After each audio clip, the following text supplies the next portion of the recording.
Hello, അങ്ങനെ നമ്മുടെ പുതിയൊരു വീഡിയോയിലേക്ക് എല്ലാവർക്കും സ്വാഗതം.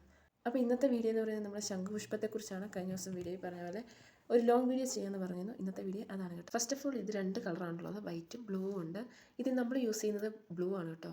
വൈറ്റ് ചേട്ടൻ യൂസ് ചെയ്തിട്ട് നമ്മൾ ബ്ലൂ ആണ് യൂസ് ചെയ്യുന്നത്.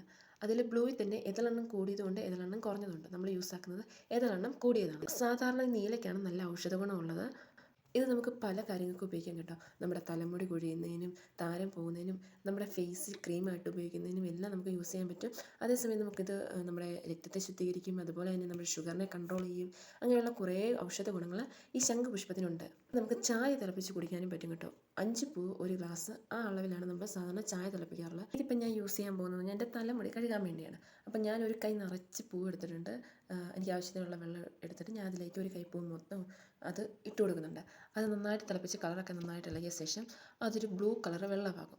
അത് പൂ വന്നിരുമ്പം ഒരു വൈറ്റ് കളറിലേക്ക് മാറും. നന്നായിട്ട് തണുത്ത ശേഷം മാത്രമേ, ചൂട് ലേശം പോലും ഇല്ലാതെ നന്നായിട്ട് തണുത്ത ശേഷം മാത്രമേ നമ്മൾ ഇത് തലമുടിയിൽ യൂസ് ചെയ്യാൻ പാടുള്ളൂ. ഇത് ക്രീമായിട്ട് യൂസ് ചെയ്യുന്നവർ നൈറ്റ് തേച്ചിട്ട് രാവിലെ ഇത് എണീറ്റ് കഴിയുമ്പോൾ മുഖം കഴുകുകയാണ് ചെയ്യുന്നത്. അതുപോലെ തന്നെ നമ്മുടെ ഇതിൻ്റെ പൂവിട്ട് വെള്ളം തിളപ്പിച്ച് കുടിക്കുന്നതിന് നല്ലതാണ് കേട്ടോ. എല്ലാ ദിവസവും ചൂടുവെള്ളത്തിൽ പൂവിട്ട് വെച്ച ശേഷം രാവിലെ എണീറ്റ് ആ വെള്ളം നന്നായിട്ട് തണുക്കാവുന്നപ്പോഴത്തേക്ക് ആ വെള്ളത്തിൽ നമ്മുടെ മുഖം കഴുകുന്നത് നല്ലതാണ് കേട്ടോ. ഒരുപാട് ഔഷധ ഗുണങ്ങളുള്ള ഒന്നാണ് ശംഖുപുഷ്പം. അപ്പം നിങ്ങളുടെ വീട്ടിലുണ്ടെങ്കിൽ നിങ്ങളത് വളർത്തുക.